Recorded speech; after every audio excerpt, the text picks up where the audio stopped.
Today I am going to teach most important chapter, trigonometric function. I have discussed trigonometric ratios in previous class 10th. Now the graph of trigonometric functions, first graph is sin theta. sin theta का आप graph देखिए ध्यान से। आपने class 10th में पढ़ा है sine zero की वैल्यू जीरो होती है, तो देखिए जीरो आ रही है। साइन पाई बाई 2 की वैल्यू क्या आ रही है? 1 आ रही है। साइन पाई की वैल्यू आप देखिए ग्राफ में, क्योंकि आप लोगों ने क्लास 10th में 0 से पाई बाई 2 के बीच में ही पढ़ा है। अब क्लास 11th में थोड़ा सा आगे आप लोग पढ़ेंगे, जिसमें आप लोग 0 से 2 पाई के बीच में एक आपका जो पूरा क्वाड्रेंट है उसके बारे में हम लोग पढ़ेंगे। तो देखिए ध्यान से, साइन थीटा का ग्राफ आपको दिख रहा है। साइन जीरो की वैल्यू 0, साइन पाई बाई 2 की वैल्यू 1, साइन पाई की वैल्यू 0 दिख रही है ग्राफ में, साइन 3 पाई बाई 2 की वैल्यू -1। यानी कि जो आपका फर्स्ट क्वाड्रेंट होता है वो आपका 0 से 90 डिग्री। तो आप देखिए 0 से 90 डिग्री के बीच में साइन थीटा का ग्राफ जो है वो पॉजिटिव दिखा रहा है, वैल्यू पॉजिटिव आ रही है। उसके बाद पाई बाई 2 से पाई सेकेंड क्वाड्रेंट में भी ये पॉजिटिव आ रहा है। पाई बाई 2 से पाई के बीच में ग्राफ जो है, ये हिस्सा भी ऊपर है, ये हिस्सा ऊपर है यानी पॉजिटिव, और ये हिस्सा नीचे है यानी निगेटिव। तो सबसे पहले तो मैं बात करता हूं डोमेन के बारे में। डोमेन क्या होता है? जो वैल्यू हम लोग इनपुट करते हैं, जैसे साइन थीटा लिखा हुआ है। अब थीटा क्या होगा, यानी कि थीटा के बारे में अगर मैं बात करूं कि थीटा क्या होगा, तो आप ध्यान से देखिए साइन के ग्राफ को। थीटा का मतलब ये जो आपका ये एक्स एक्सिस है, ये आपका वाई एक्सिस है। अब आप ध्यान से देखिए बच्चों, इसमें जो डोमेन होगी वो क्या होगी? आर होगी। आर का मतलब रियल नंबर, यानी -∞ से इन्फिनिटी। इसको हम लोग ऐसे भी शो करते हैं, -∞, इन्फिनिटी। और जो इसकी रेंज है वो क्या हो रही है बच्चों? -1 से 1 के बीच में। और -1 और 1 इंक्लूड, आप देख रहे हैं कि ये जो लाइन है ये डार्क है, यानी कि -1 से 1 के बीच में इसकी रेंज होगी। अब एक चीज और समझिए, अगर मान लीजिए मैंने कहा साइन थीटा इक्वल टू 0, तो थीटा क्या होगा? थीटा होगा आपका n पाई। थीटा आपका क्या हो जाएगा? n पाई। जहां जहां आप देख रहे हैं पाई, 2 पाई, -पाई, -2 पाई, हर जगह वैल्यू 0 आ रही है। तो यानी साइन थीटा इक्वल टू 0 में क्या हो रहा है? थीटा इक्वल टू n पाई हो रहा है। और डोमेन और रेंज भी मैंने आपको बता दी इसमें। तो आप इतनी इस ग्राफ को ध्यान रखिएगा। अब एक चीज और समझिए, अगर मान लीजिए मैं आपसे कहता हूं कि साइन थीटा, ये आपका एक आपको मैं समझाता हूं ऐसे करके, ये आपका फर्स्ट क्वाड्रेंट, ये सेकंड, ये थर्ड और ये फोर्थ। अगर मान लीजिए मैं साइन थीटा के बारे में बात करता हूं, तो आप कहेंगे सर फर्स्ट क्वाड्रेंट और सेकंड क्वाड्रेंट में साइन प्लस में होता है। आप देख लीजिए 0 से पाई बाई 2 के बीच में वैल्यू प्लस में आ रही है, ऊपर आ रहा है ग्राफ। पाई बाई 2 से पाई के बीच में भी ऊपर आ रहा है ग्राफ। यानी यहां से हमें 3-4 बातें सीखने को मिली इस ग्राफ से। डोमेन आर होगा, range -1, 1 close interval. Sine theta की वैल्यू अगर 0 है तो थीटा क्या होगा? n पाई होगा। आप देख रहे हैं जहां जहां पाई, 2 पाई, -पाई, यहां वैल्यू 0 हो रही है। और साइन थीटा फर्स्ट क्वाड्रेंट और सेकंड क्वाड्रेंट, फर्स्ट क्वाड्रेंट तो आप सभी को पता है, क्योंकि आप लोगों ने क्लास 10th में पढ़ा है sine 90 minus theta, sine 90 cos 90 minus theta, tan 90 minus theta. तो ये सब तो आप लोगों ने पढ़ रखा है। अब आप 90 प्लस के बारे में भी पढ़ेंगे, तो वो अभी मैं बाद में बताऊंगा। मैं अभी ग्राफ के बारे में आपको से बता रहा हूं। जितनी चीजें मैंने बताई उसको आप समझते चलिए। अब नेक्स्ट ग्राफ है cos थीटा का। cos थीटा के ग्राफ में देखिए जो डोमेन है इसकी क्या है? डोमेन आप कहेंगे सर ये तो बिल्कुल ऐसे ही आ रहा है, तो डोमेन क्या हो जाएगी बच्चों? r। डोमेन क्या होगी? r, -∞, infinity. रेंज क्या होगी बच्चों? रेंज -1 से 1। रेंज क्या होगी? -1 से 1। अब देखिए ध्यान से बच्चों, अब अगर cos थीटा की वैल्यू 0 है, अगर मैं आपसे कहूं कि cos थीटा की वैल्यू 0 है, तो आप कहेंगे सर जहां पे π/2 आ रहा है वहां 0 दिख रही है, π/2, 3π/2, -3π/2, तो इसका मतलब cos कहां 0 होगा? अगर π/2 का जो मल्टीपल है वो आपका क्या हो? ऑड हो। देखिए π/2, 1π/2, 3π/2, -1π/2, -3π/2, ये जानकारी आप ध्यान रखिएगा। और एक चीज और सीखने को मिली, फर्स्ट क्वाड्रेंट में तो वैल्यू पॉजिटिव आ रही है, लेकिन आप देखिए ध्यान से, जब आप यहां पे ये सेकंड क्वाड्रेंट में क्या हो रहा है? निगेटिव आ रही है। फिर देखिए थर्ड क्वाड्रेंट में भी निगेटिव आ रही है वैल्यू, और लेकिन फोर्थ में जैसे ही 3π/2 से 2π के बीच में आते हैं, 3π/2 से 2π के बीच में आते हैं, तो हम लोग ऐसे में आ रहा हूं, एंटी क्लॉकवाइज में आ रहा हूं मैं, ये एंटी क्लॉकवाइज होता है, ये आपका पॉजिटिव डायरेक्शन होता है, पॉजिटिव डायरेक्शन। तो आपने क्या चीज देखी बच्चों कि यहां पर कॉस जो है एक तो फर्स्ट क्वाड्रेंट में पॉजिटिव है और एक फोर्थ में है, फर्स्ट में है और फोर्थ में है, और जो आपका साइन है वो किस में है? फर्स्ट में है और सेकंड में है। और cos थीटा की वैल्यू 0 कहां पे है? cos थीटा की वैल्यू 0 है जब π/2 का मल्टीपल ऑड हो। अब आप आइए tan थीटा के ग्राफ पे। tan थीटा के ग्राफ को ध्यान से देखिए आप लोग। अब आप कहेंगे सर ये आपने डैश डैश ये क्या खींचा हुआ है? इसको हम लोग बच्चों बोलते हैं, अभी आगे की क्लास में पढ़ेंगे, इसको हम लोग बोलते हैं एसिम्प्टोट्स, एसिम्प्टोट्स, ये अभी आगे की क्लास में पढ़ेंगे। अब आप ध्यान से देखिए, अगर मैं आपसे बात करूं कि tan थीटा की डोमेन बताओ, तो आप कहेंगे सर tan थीटा की डोमेन ये दिख तो रहा है R, लेकिन इसमें आपने यहां ब्रेक कर रखा है ग्राफ। तो मैं आपसे तुरंत पूछूंगा कि अच्छा बच्चों ये बताओ किस पॉइंट पर ब्रेक हो रहा है? तो आप कहेंगे सर देखिए ये π/2 है, यहां ब्रेक हो रहा है, फिर उसके बाद 3π/2 पे ब्रेक हो रहा है, ये आपका यहां ब्रेक हो रहा है -π/2 पे, -3π/2 पे। तो इसका मतलब क्या हो गया? tan थीटा की जो डोमेन हो गई, tan थीटा की जो डोमेन हो गई वो क्या होगी? R में 2n+1 π/2 ना हो, R में 2n+1 π/2 ना हो, तो ये इसकी डोमेन हो जाएगी। और रेंज क्या होगी? रेंज में आप देख रहे हैं ग्राफ नीचे से ऊपर, यहां तो फिक्स है -1 से 1, यहां भी फिक्स है, लेकिन यहां तो -∞ से इन्फिनिटी, तो इसकी जो रेंज होगी वो क्या हो जाएगी बच्चों? -∞, अब एक चीज और समझ लीजिए, अगर tan थीटा की वैल्यू 0 है तो थीटा क्या होगा? n π होगा। आप देख रहे हैं जहां जहां पाई है, जहां जहां -π है, वहां पर आप देख रहे हैं वैल्यू 0 आ रही है, यानी कि tan थीटा अगर 0 है तो थीटा इक्वल टू n π होगा। ये भी बात आप एक समझ लीजिए। अब एक चीज और समझिए, अगर मान लीजिए कोई आपसे पूछे कि tan थीटा कहां पे पॉजिटिव होगा, तो आप ध्यान रखिएगा जो आपका tan थीटा होगा, एक तो आपका फर्स्ट क्वाड्रेंट में होगा, 0 से π/2 के बीच में दिख रहा है ऊपर, फिर उसके बाद π/2 से π के बीच में नेगेटिव वैल्यू आ रही है, लेकिन π से 3π/2 के बीच में फिर पॉजिटिव हो रहा है, यानी कि tan थीटा आपका कहां कहां होगा पॉजिटिव? एक तो फर्स्ट क्वाड्रेंट में होगा, एक आपका फर्स्ट क्वाड्रेंट में होगा और एक थर्ड में होगा। ये ध्यान रखिएगा बच्चों, ये बेसिक आपकी मैंने जो भी इसमें बेसिक जानकारी है वो मैं आपको दे रहा हूं, और ग्राफ को बहुत अच्छे से नीट एंड क्लीन आप लोग अपनी कॉपी में बनाएंगे। अब नेक्स्ट ट्रिग्नोमेट्रिक रेशियो है कोसेक थीटा।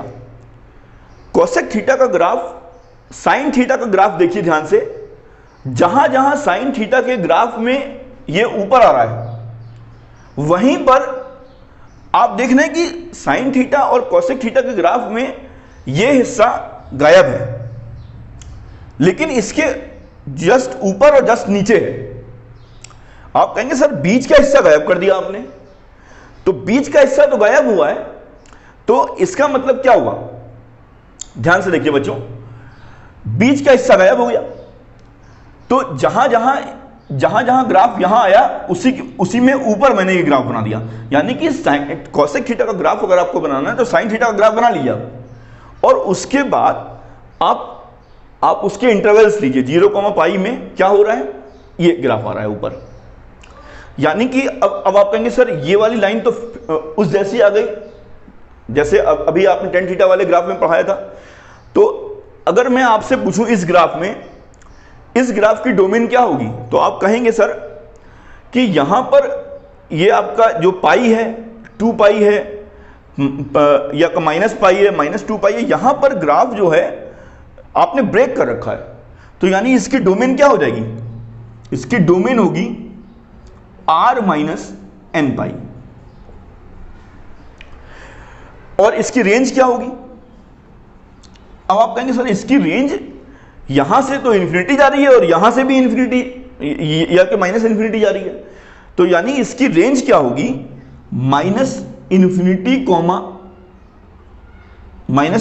से -1 इंक्लूडेड है, ध्यान रखना, यूनियन, और एक 1 से इंफिनिटी जा रही है।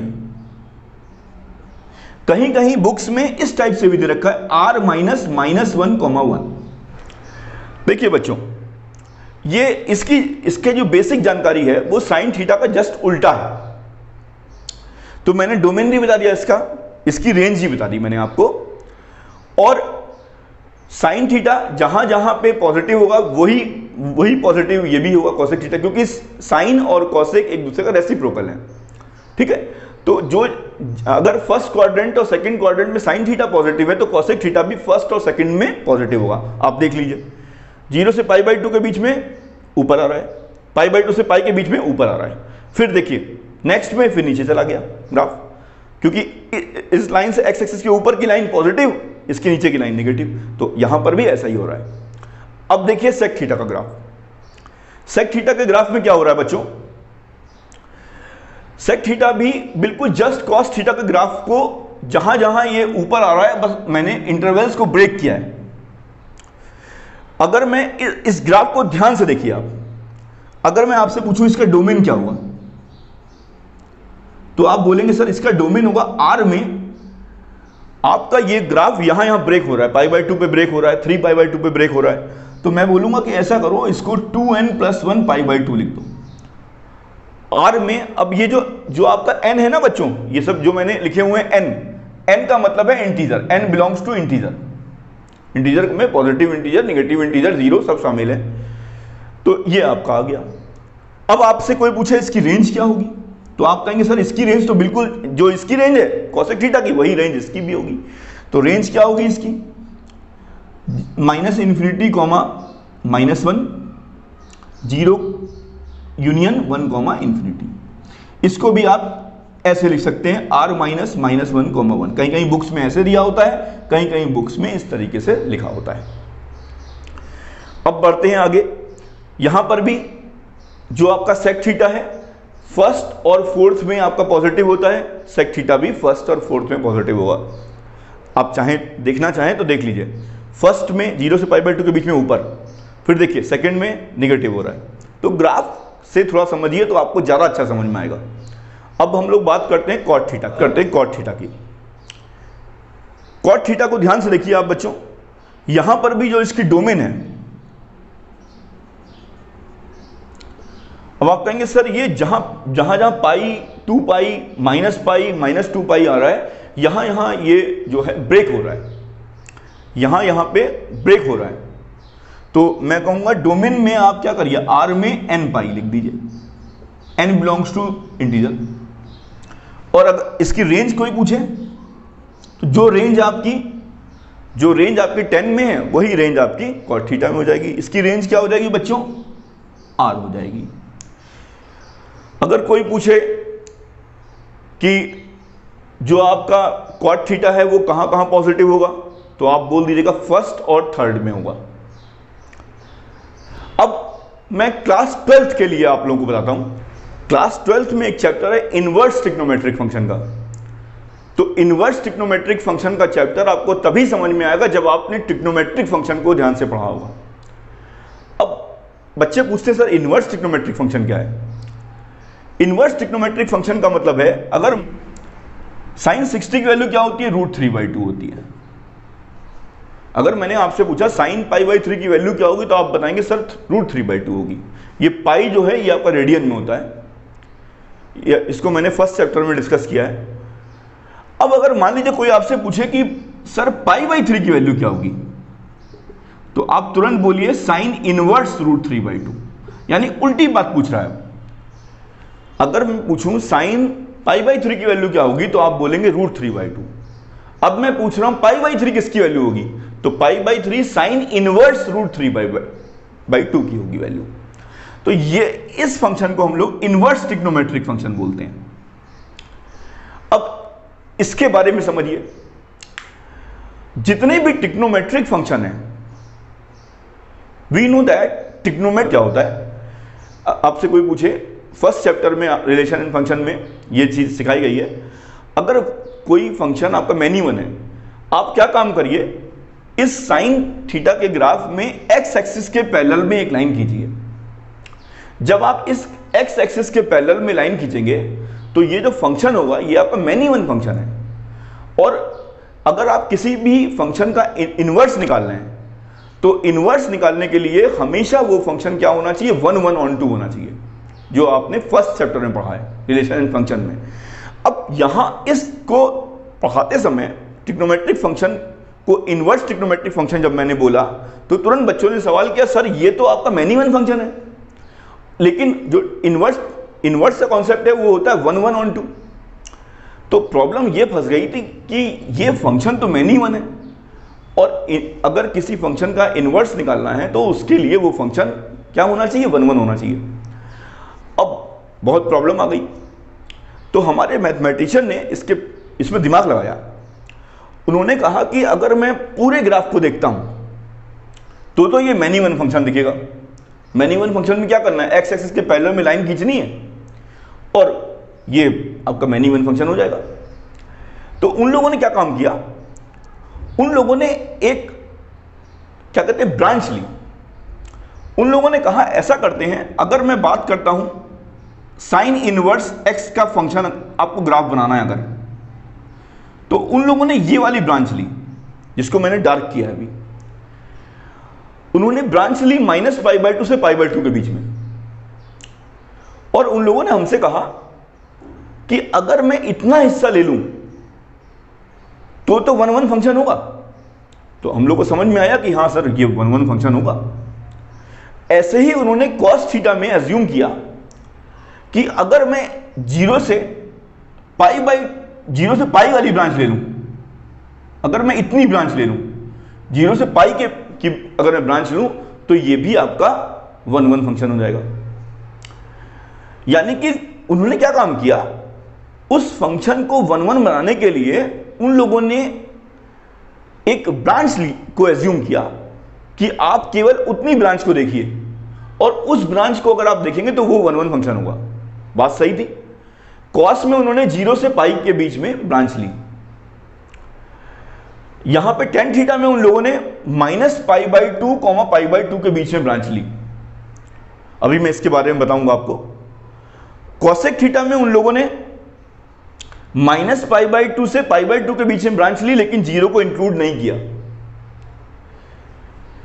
सेक थीटा में उन लोगों ने क्या काम किया, सेक थीटा में उन लोगों ने 0 to π तो लिया, लेकिन उसने π/2 को इंक्लूड नहीं किया। कॉट थीटा में उन लोगों ने, कॉट थीटा में 0 से π के बीच में कोई भी प्रॉब्लम नहीं थी, तो उन्होंने जो मैनी वन फंक्शन की प्रॉब्लम आ रही थी, तो उन लोगों ने केवल उतनी ब्रांच को देखा, और उस ब्रांच से उन लोगों ने कहा कि अगर हम लोग उतनी ब्रांच को देखते हैं तो हमारा वो फंक्शन जो है मैनी वन ना होकर के 1/1 हो जाएगा। सभी को समझ में आई बात सही है। क्योंकि अगर मैं पूरे ग्राफ को देखता हूं तो ये ट्रिग्नोमेट्रिक फंक्शन जितने भी हैं ये आपके मैनी वन फंक्शन है, और इनवर्स होने के लिए सबसे मेन चीज क्या है, 1/1 तो उन लोगों ने क्या काम किया, उन लोगों ने इसको, उसकी जो ब्रांच थी उसको हम लोगों ने उस ब्रांच को हम लोगों ने शॉर्टन किया। अब मैं आपको साइन इनवर्स एक्स का ग्राफ कैसे बनता है वो आपको समझाता हूं। यानी क्या हुआ, अब देखिए ध्यान से, अगर आपको साइन इनवर्स एक्स का ग्राफ बनाना है तो आप क्या काम करिए, जो भी साइन थीटा का ग्राफ है, जो भी साइन थीटा का ग्राफ है, इसको आप घुमा दीजिए, ऐसे घुमा दिया। ध्यान से देखिएगा मेरी बात, ये ग्राफ है, इसको मैंने पूरा मूव किया, ऐसे घुमा दिया, और उसके बाद मैंने उसको पलट दिया। फिर से समझिए, ये ग्राफ था, इसको मैंने ऐसे घुमाया और ऐसे पलट दिया। यानी क्या हुआ, जो आपकी रेंज थी वो किसने बदल गई, वो डोमेन में बदल गई। जो रेंज थी वो डोमेन में बदल गई, और जो रेंज थी वो डोमेन में बदल गई, और जो आपकी डोमेन थी वो